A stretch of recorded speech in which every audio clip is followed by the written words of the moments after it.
Muy bien, ese versículo dice que el evangelio ha sido predicado ¿a dónde? A todo el mundo. O sea, nosotros siempre decimos que el evangelio no ha llegado a todo el mundo. El apóstol Pablo dice, en mi época, yo me encargué de que el evangelio haya llegado ¿a qué? A todo el mundo. Claro, todo el mundo no significa todo el mundo. O sea, todo el mundo lo que significa es, de manera general, a los lugares que conocemos, las personas conocen de Dios. No significa que cada mínima persona en el planeta conoce del evangelio, pero Pablo está diciendo, de manera general, al mundo que nosotros conocemos como tal, el evangelio ha sido ¿qué? Predicado. Y ahora tenemos este grupo que se le escribe a los hebreos, que ahora, pónganse ustedes a pensar, yo no sé si ustedes han estado en una situación como ellos, que ustedes, Dios le ha prometido algo, y ustedes ya están diciendo, óyeme, pero Dios me prometió eso hace 5 años, ¿cuándo me lo va a conceder? De repente oramos y Dios nos dice, no te preocupes, te voy a proveer trabajo. Y usted le pasa un mes y no tiene trabajo, y la renta hay que pagarla. ¿Y cómo está usted? O sea, es muy fácil hablar, tengan fe, cuando ustedes no han tenido que ejercer fe, o no han tenido que esperar que la promesa de Dios se cumpla. Porque cuando Dios promete, el problema no es que Dios prometa, es que cuando Él se tarda en su promesa, en que se cumpla, entonces es cuando viene el peligro del ser humano. Porque cuando te llega a ti a la mente que Dios no ha cumplido, hay muchas preguntas que te llegan. Entre esas, la primera pregunta que te llega es, ¿y será verdad que Dios va a cumplir lo que me prometió? Otra pregunta que te puede llegar es, ¿fue realmente Dios que me habló? O tal vez yo lo confundí y no fue Dios que me habló. O usted se llega a pensar, después que usted comienza, mira, usted comienza cristianamente. Usted comienza cristianamente diciendo, tal vez yo entendí mal a Dios. ¿Verdad? Tal vez no fue Dios que me habló, yo lo confundí. Confundí su voz. 2, usted dice, tal vez yo estoy siendo desobediente. Y por eso Dios no me ha cumplido. Si usted está todavía en la etapa de que usted todavía ve a Dios como bien, pero cuando la promesa no se cumple y la presión llega más fuerte, entonces usted comienza ahora no a dudar de su fe, sino a dudar ahora de quién, de Dios. Y es ahora cuando usted dice, ¿y realmente Dios lo va a cumplir? ¿Realmente tiene Dios el poder de hacerlo? ¿Realmente se interesa Dios por mí? Y llega después un último momento en su etapa de fe donde usted dice, ¿y de verdad la religión sirve para algo? ¿De verdad Dios realmente existe como tal? Porque usted ahora está en su problema y en su problema usted se nubla. Porque cuando usted está en problema, usted no piensa, usted tiene emociones. Y las emociones engañan. Por eso dice Jeremías 17:9, engañoso es el corazón. Una gente que se deje llevar por las emociones puede hablar mal de otro. Por eso las parejas cuando se pelean a veces se dicen cosas feas. Y no es que lo estén sintiendo, es que se dejan llevar del momento. Igualmente los padres a veces se molestan con sus hijos que le pueden decir cosas que no lo hubiesen dicho en su sano juicio, pero la dijeron y salió y ya salió. Porque cuando tú estás en un problema, te dejas llevar de las emociones y en ese momento lo que tú dices es, ¿realmente vale este sacrificio que yo estoy haciendo? Yo tengo tantos años en la iglesia, wow, desperdiciado. Y de repente alguien se te acerca, un amigo suyo que era igual que usted y ahora ha progresado económicamente. Usted se queda, wow. Mira, este amigo mío siguió por el mundo y mira cómo le está yendo mejor que a mí. Y yo aquí en la iglesia y lo que me está yendo cada día es como... Yo no voy a decir la palabra esa que usted dice, pero me está llevando. Y mira ese cómo está. Y entonces usted se pregunta y hace la pregunta que hizo Malaquías en el capítulo 3. Miren lo que dice Malaquías, capítulo 3. Esta es una de las preguntas justas y honestas que el cristiano puede hacer. Malaquías capítulo 3.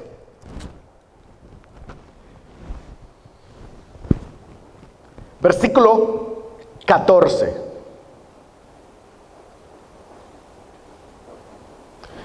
Bueno, leo el 13 para que ustedes entiendan cómo está Dios sintiéndose. Dice, vuestras palabras contra mí han sido violentas, dice Jehová.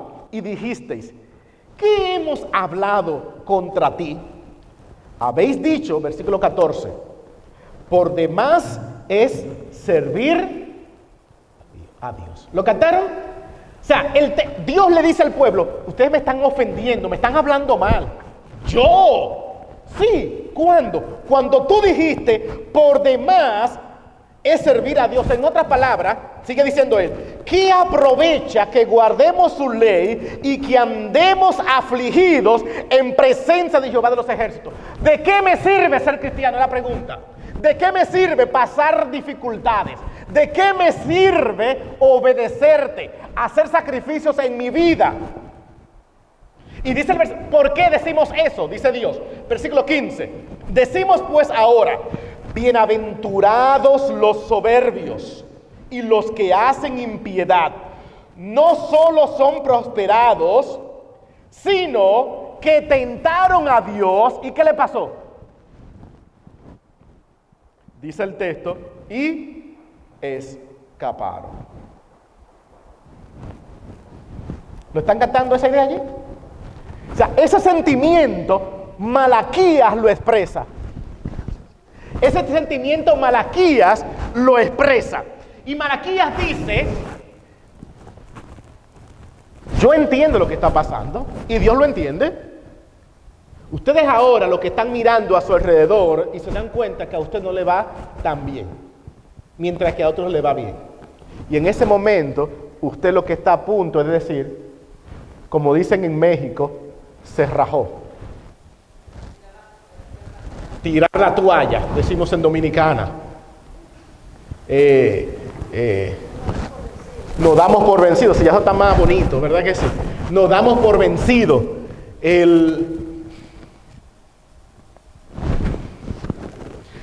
Y muchos de ustedes lo han experimentado ese sentimiento cada vez que usted ha intentado hacer un esfuerzo en su vida.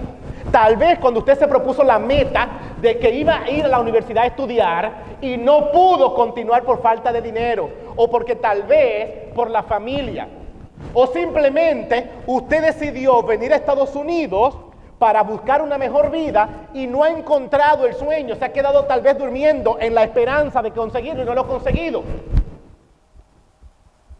O tal vez usted se ha puesto metas personales como simplemente hacer más ejercicio. Y después que hace tantos ejercicios, por ejemplo, a mí me pasó. Y a veces es las cosas que uno dice, mira, el médico me dice, Ronald, si tú quieres mejorar tu salud, de tu corazón, ¿qué tienes que hacer? Hacer más ejercicio. Así que yo salgo y camino y hago mi ejercicio, me tomo la presión, ¿y cómo está? A millón. Bajo la sal, como más saludable, ya no tanto sodio, ya mejor o qué. ¿Y qué pasa con mi salud? ¿Qué sigue con el corazón todavía? Disparado todavía. Yo digo, pero ven acá, me estoy sacrificando, no estoy comiendo lo que quiero comer, que es más sabroso. Ustedes saben que la comida saludable no es tan apetitosa ¿verdad que sí, al paladar? Así que uno está haciendo su sacrificio, ¿y qué pasa? Óyeme, sacrificio y sigo igual. Yo a veces escucho a muchas personas diciendo, ay, quiero esta barriguita, quiero ya bajarla. y estoy haciendo ejercicio, voy al gimnasio y que esto. Y a la semana, después de una semana de ejercicio, me miro y me peso y las libras siguen allí todavía. Así que le dice, continúa, no te preocupes, que continúa. Y tú haces otro sacrificio, otra semana más haciendo ejercicio, levantándote en la mañana temprano, en la mañana y en la tarde. Y las libras todavía, ¿qué hacen? Y entonces uno se queda y se pregunta, ¿y de qué me sirve hacer esto? Yo voy a tirar la toalla, ¿verdad que sí? Ya, no voy a seguir en esto, mejor sigo mi vida como estaba antes, total. De algo uno se tiene que morir. Y eso es lo que tú le preguntas a un borrachón, y eso es lo que te dice. No, total, de algo uno se tiene que morir. ¿Verdad que sí? Y el apóstol Pablo, en Hebreos capítulo 10, este es el problema que está pasando con los cristianos ahora, con los seguidores de Jesús. Estamos ya en una época difícil. Muchos ya no estaban yendo a la iglesia. El versículo 25 dice, no dejando de congregarnos como algunos ya tienen por costumbre, sino exhortándonos, y tanto más cuando veis que el tiempo se acerca. Muchas personas ya estaban abandonando la iglesia, porque la presión y los sufrimientos que estaban pasando lo llevaron a pensar si valía ¿qué? La pena. Hay una palabra en particular que se usa aquí en el griego. Ustedes saben que la Biblia fue escrita en griego, y cuando uno traduce, uno tiene que buscar una palabra que haga mejor sentido al idioma español. Que sea, por ejemplo, ustedes saben muy bien que si en español, en inglés yo digo I love this food, yo no voy a traducir eso en español, yo amo la comida, o esta comida en particular. Yo no digo eso en español, no se oye bien en español. Porque el verbo amar en español está reservado solamente para el amor emocional hacia una persona. ¿Ok? Usted se lo dice a su pareja. Si usted se lo dice a un amigo, usted le dice en español, te quiero. Pero usted no usa la palabra. Pero en inglés todo es love, hasta la comida. ¿Verdad que sí? O sea, pero para la comida preferimos usar, me encanta esa comida, ¿verdad que sí?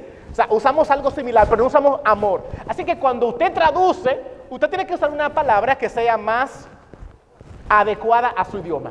Pues en griego, aquí hay una palabra que ellos la utilizaron para ser más adecuada, que es la palabra perder. No perdáis, estoy en Hebreos 10:35, dice, no perdáis pues vuestra confianza. ¿Ok? No perder la confianza. En griego la palabra para perder es la palabra apovalo.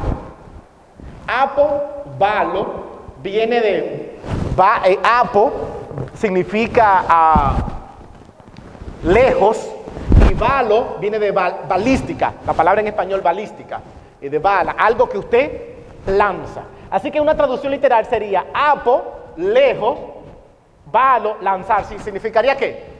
Lanzar lejos. ¿Ok? Esa palabra aparece en la Biblia en una historia que ustedes conocen mucho de un ciego llamado Bartimeo, en Marcos capítulo 8. Vamos allí, Marcos capítulo 8.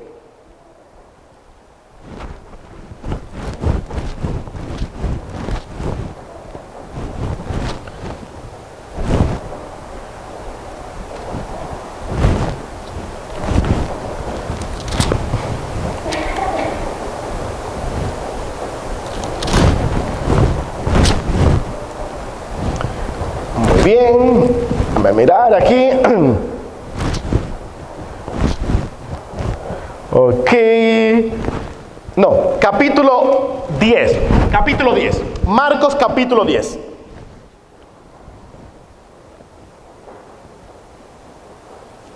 Aquí comienza a hablar en el versículo 46 de un ciego llamado Bartimeo. Y ustedes conocen la historia de Bartimeo, que era un ciego y Jesús vino caminando y se le acercó. Y el versículo 49 dice, entonces Jesús, deteniéndose, mandó a llamarle, y llamaron al ciego diciéndole, ten confianza, levántate, te llama. Noten la palabra otra vez, confianza. ¿La vieron? La misma palabra. que aparece, no perdáis la confianza. Ahora le dicen a este, ten confianza, y aparece el mismo verbo apobalo.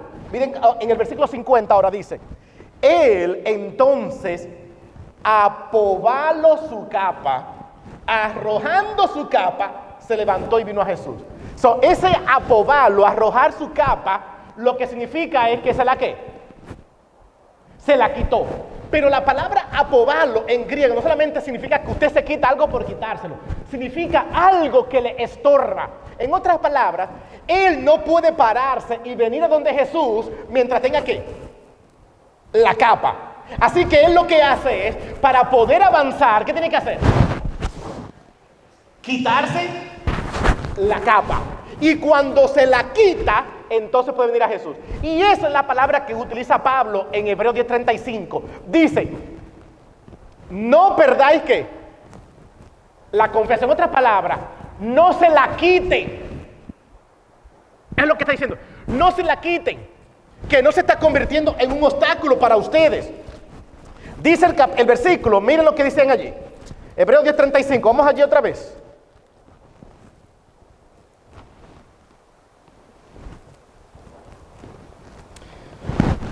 Yo puedo traducir ahora, en vez de decir, no perdáis pues vuestra confianza, es decir, no abandonen su fe, no la pierdan. Yo sé que ustedes están al punto de abandonar, de give up, están a punto de rajarse, están a punto de no continuar firme en la fe, porque ustedes creen que no tienen beneficio. Pero el apóstol Pablo dice, aguántense, no lo hagan. ¿Ya ustedes han corrido hasta aquí? Dígame, ¿qué ustedes van a perder ya? O sea, ya ustedes le entregaron su vida a Jesús. Pablo está diciendo, miren, tú volver atrás es tú perder el sacrificio que tú ya hiciste. Es como que, miren, imagínense ustedes ahora, que ustedes, la imagen que Pablo está diciendo, tú has estado el día entero trabajando, y al final del día, tú dices, wow, no aguanto. Y te dice tu amigo, oye, me falta 1 hora más de trabajo, no te vayas. Pero es que tú estás pesado, tú estás fuerte. Óyeme, aguántate, que tú vas a ver que nos van a pagar, este trabajo es bueno. Oye, que ya yo estoy, mira. Yo le hago una pregunta. ¿Vale la pena aguantar esa hora? ¿Por qué uno no se puede aguantar 1 hora más? ¿Qué es lo que hace que uno no quiera aguantar esa hora más? Es cuando tú te concentras en el problema actual y no en la recompensa. Yo recuerdo que una vez yo llegué a trabajar en construcción. Y le digo la verdad, el trabajo de construcción es un trabajo fuerte. Y mírenme a mí, delgadito, sin mucho músculo. Había que levantar cosas que miren, que yo en mi vida nunca había hecho tanta fuerza. Yo llegaba a mi casa, miren, que yo comía y me le dormía en la cara a mi esposa. Mi esposa comenzaba a hablarme y yo le decía, porque también tenía que levantarme muy temprano, 5 de la mañana, y eso, miren, ya yo estaba a las 7, 8 de la noche, yo estaba, miren, y ya yo decía, ahora entiendo por qué hay muchos hermanos que se duermen en la iglesia. Es que si usted se levanta a las 5 o 4 de la mañana, miren, es muy difícil estar despierto. Así que miren, yo digo la verdad, y yo me levantaba cada día diciendo, ay Señor, la que me toca hoy. Pero ¿saben qué me daba fuerza de levantarme? El cheque que iba a recibir al final el viernes, que era un cheque que mira, que uno decía, o sea, óyeme, yo nunca había visto tanto dinero en una semana juntos. Cuando yo miraba eso así, yo decía, espérate, cuerpo, aguántate, que esto va. Es decir, mirando la recompensa, eso me daba ¿qué? Fuerza. Y eso es lo que el apóstol Pablo está diciendo así, aguántense. Tal vez ustedes están olvidando su recompensa y por eso están cediendo. Porque dice él allí que el que aguanta tiene que grande galardón. Miren lo que le pasó a Jesús en el capítulo 11 ahora. El apóstol Pablo, cuando es ese punto, dice, mira, aguanten, no se rajen. Pablo usa todo un capítulo para explicarte de gente que no se rajaron. Todo un capítulo para hablar de ese grupo de gente. Gente que que se mantienen firmes. Y mírenlo, y comienza a hablar, porque fulano. Aún Moisés, que lo tenía todo, no se dio. Y usted se pregunta, ¿y cómo se aguantaron? Porque la pregunta no es que aguantaron. Porque claro, yo he visto tanta gente por allí que se dedican a hacer algo y llegan hasta el final y lo logran. Y yo me quedo, ¿por qué yo no lo he podido lograr? ¿Qué es lo que ellos tienen que no lo he logrado?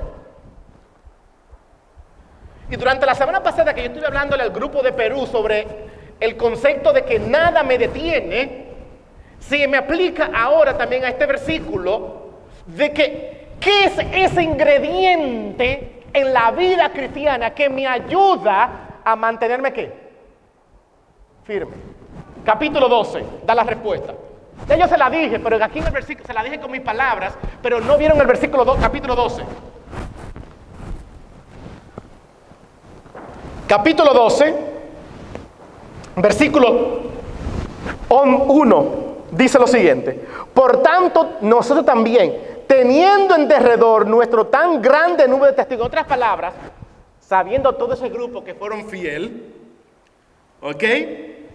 Despojémonos de todo peso y del pecado que nos asedia y corramos con paciencia la carrera que tenemos por delante. Y ahora comienza a dar la respuesta. ¿Cómo vencieron? Especialmente ahora él pone a Jesús de ejemplo. Pone, miren, puestos los ojos en Jesús, el autor y consumador de la fe, el cual por el ¿qué dice allí? Por el gozo puesto delante de él. ¿Qué hizo? ¿Por qué Jesús sufrió? ¿Mirando qué? Él puso su mirada en el gozo. Y haciendo eso, ¿qué hizo? No le importó sufrir. Miren el capítulo 11. Voy a tomar otro ejemplo aquí. Capítulo 11, Moisés. Yo no quiero tratarle a cada personaje, pero le voy a mencionar otro más, Moisés. 11:25. 11:24.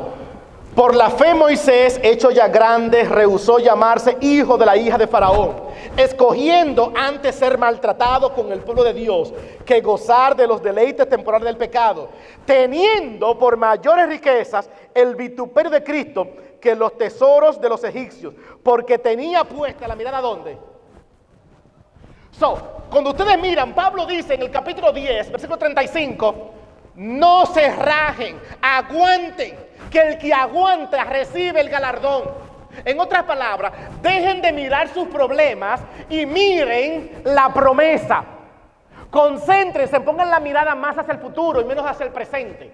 Porque cuando tú miras el presente, las emociones te embargan. Miren, a veces yo aprendí algo en mi matrimonio desde muy temprano. Y es lo siguiente, y después lo aprendí con mis hijos. A veces llegan a pasar conflictos entre la pareja, que la pregunta que uno se hace y que yo me hacía era la siguiente: ¿me voy a divorciar yo por eso? Esa era mi primera pregunta en mi mente. ¿Y cuál era mi respuesta? No. Entonces, ¿para qué voy a hacer un show de eso? ¿Me doy a entender? O sea, porque a veces tú dejas que un problema presente determine tu futuro. Cuando tú, miren, hay personas que les gusta decir, te lo dije. Y a veces uno se queda, sí, ya, vamos a hacer negocios, ¿sí o no? No, pero déjame darte el sermón primero. Mire, a veces a uno le molesta eso, ¿verdad que sí? Cuando al fin y al cabo, tú le estás rogando a una persona por un negocio, por un empleo, y entonces comienza, yo te lo dije a ti que no lo hiciera. Y nos dan un sermón de media hora, y después uno se pregunta, ¿y sí o no? Sí. Oye, pues, no me hagas sufrir todo ese tiempo, si al fin y al cabo, ¿qué? Entonces, yo llegué a aprender algo. Mire, yo decía, aunque pudo haber un conflicto, este conflicto no es suficiente para yo considerar que divorcio. Por lo tanto, déjame concentrarme en una solución para resolver ¿qué? El conflicto, y se acabó todo. O sea, Pablo lo que está diciendo es lo siguiente: si tú no te vas a salir de la iglesia, si la iglesia para ti no es todo, si Dios lo es todo, y tú ahora mismo estás pasando un problema, no deje que el problema actual determine la fe que tú tienes hacia Dios. Es lo que está diciendo. Porque cuando tú tienes un problema actual, como yo le dije inicialmente, tus emociones se intensifican y es muy difícil que tú pienses en la fe. Porque cuando uno tiene fe, ¿ustedes recuerdan a Job? Estaba sufriendo. ¿Ustedes creen que le fueron a dar un estudio bíblico? ¿Usted cree que Job pensó en el estudio bíblico? A Job no le interesaba eso. El problema era tan grave que él lo que miraba su problema. Y Pablo dice, dejen de mirar el problema y miren ¿qué? El galardón. No se abandonen, miren el galardón. Y entonces Pablo dice, te voy a explicar a algunas personas. Y Pablo da esa historia completa. Y después dice, pero aún Cristo, por el gozo que le esperaba, sufrió la cruz. Yo quiero decirte en este momento lo siguiente entonces. Sigue esperando y no abandones la fe. Miren el gozo. Ahora mismo estamos, desesperados por andar la vida otra vez normal. Que abran todo, que podamos volver a la normalidad. Yo les puedo decir lo siguiente. Aguántense. Ya hemos esperado, 3 meses llevamos. Un poquito más. Ya 4 ya. Comenzó marzo, abril, mayo, junio. Ya vamos para julio, ¿verdad? Sí, pero oficialmente cerraron la cuarentena como la segunda quincena de marzo. Así que abril, vamos a poner abril 15, mayo 15, junio 15. Y ahora cuando lleguemos a julio vamos a cumplir ya, 3 meses y medio en cuarentena. Aguantémonos un poquito más, porque el galardón que vamos a tener es la salud, en este caso en particular. Y no la salud mía, quizás la salud hasta de un vecino mío, la salud de un hijo mío, la salud de alguien. Vamos a aguantarnos un poquito más. Y aprendamos de esta cuarentena cómo en la vida cristiana tenemos también que aprender a esperar. Porque solamente el que espera tiene el galardón. El que no abandona tiene el galardón. Hay muchas personas que se han desanimado, que cuando han hecho ejercicio no han visto resultados inmediatos. ¿Saben por qué? Porque nosotros hemos creído que una vida completa de desarreglos en nuestro cuerpo se va a resolver en una semana. Y nos acostumbramos a ver la vida cristiana con soluciones inmediatas. Y criticamos a los judíos diciendo, Señor, ¿cuándo? Cuando tú y yo estamos más desesperados que ellos. Y Dios nos ha dicho, aguántate. Señor, pero que ya lleva una semana. Ajá. ¿Cuánto tiempo tú llevas intoxicado bebiendo alcohol? ¿Tú crees que en una semana se te sane el problema del hígado? ¿Tú crees que en una semana, cuando te has pasado tu vida entera fumando, que tu pulmón se arregle? En una semana. Una semana usted ya que es mucho. Ahora, pónganse ustedes a pensar. Nosotros todos aquí tenemos ciertas edades ya avanzadas. Y cuando uno mira los años que uno tiene, uno está diciendo, 3 meses nos van a hacer nosotros hacer debilitar la fe que hemos tenido por tantos años. 3 meses nos van a hacer a nosotros aflojarnos, a no continuar siguiendo firme en el Señor por 3 meses. A mí me da pena que durante esta cuarentena hubieron muchas personas que no solamente se desconectaron de la iglesia, sino que se desconectaron de Dios. Porque para ellos Dios es la iglesia. Dios no es la iglesia. La iglesia es un lugar donde venimos a adorar a Dios. Pero si en su caso usted no aprovechó el tiempo para adorar a Dios, no importa que la iglesia exista o no existe.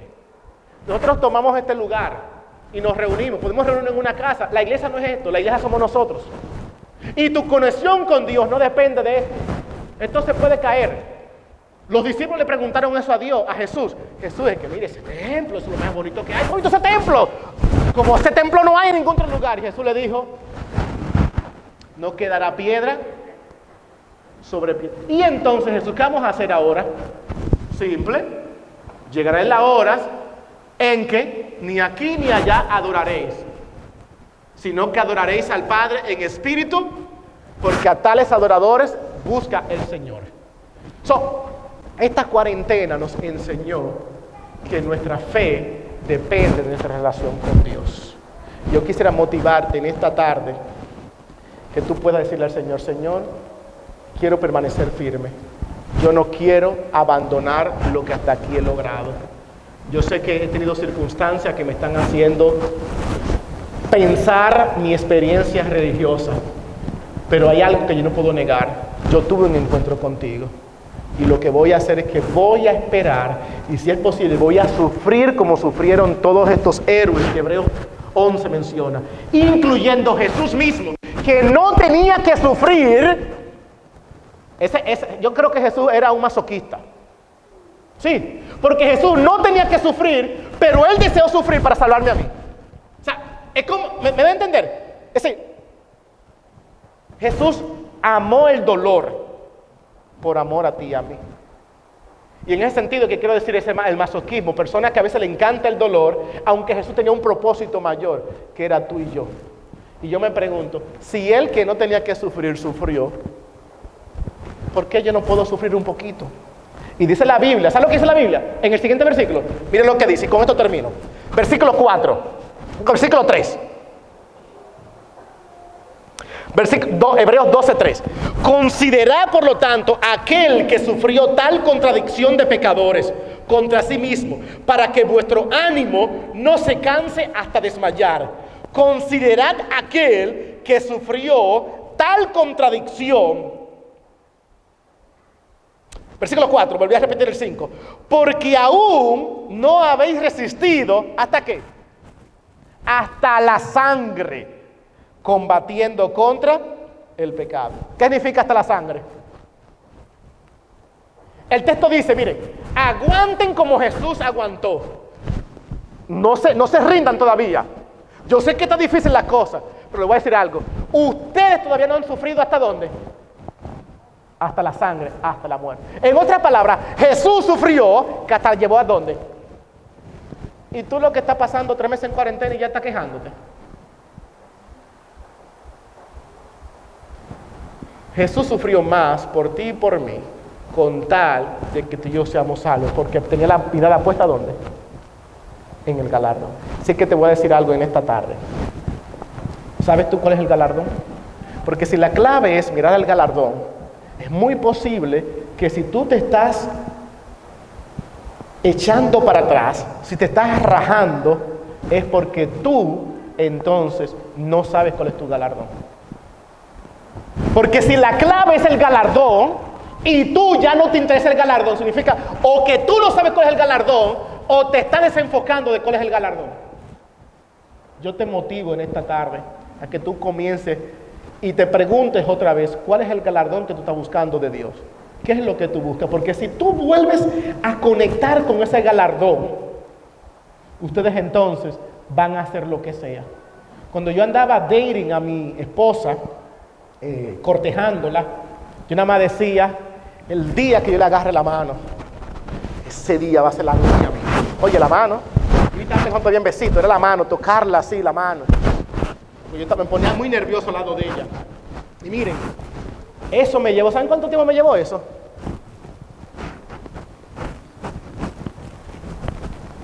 Me llevó.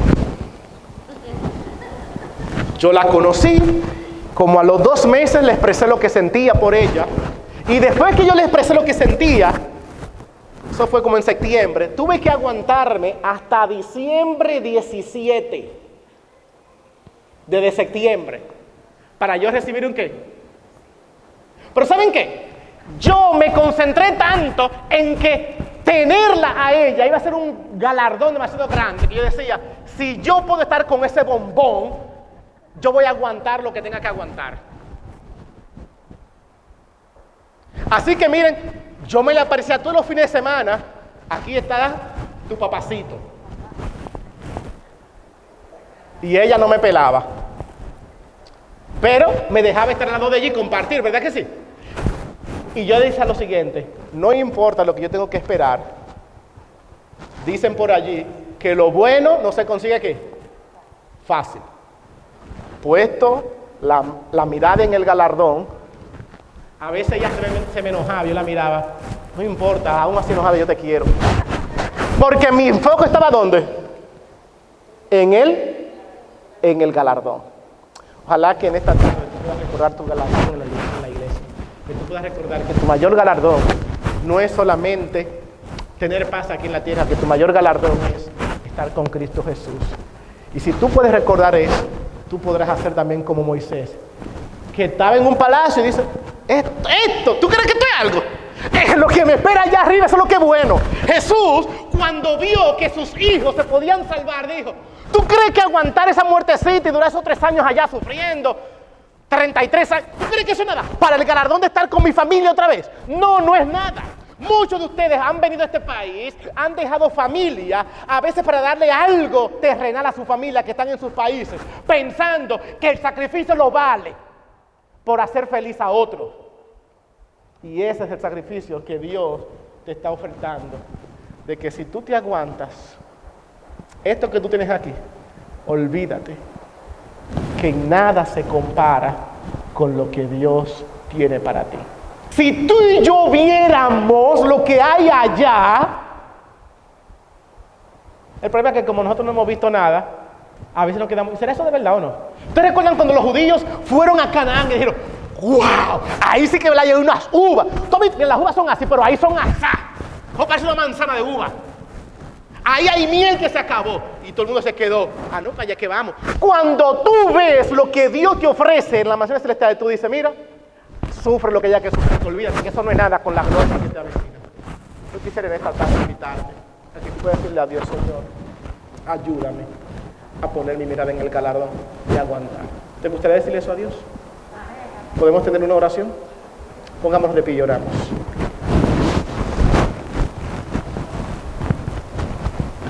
Dios y Padre que estás en el cielo, te damos muchas gracias porque tú siempre nos llamas a estar contigo. En esta tarde, Señor, hemos reflexionado de la importancia de no ceder, de continuar, de aguantar. Y queremos pedirte, Señor, que tú nos ayudes. Hemos aprendido que tal vez hemos perdido de foco, Señor, el galardón, la recompensa que tú nos has puesto por delante.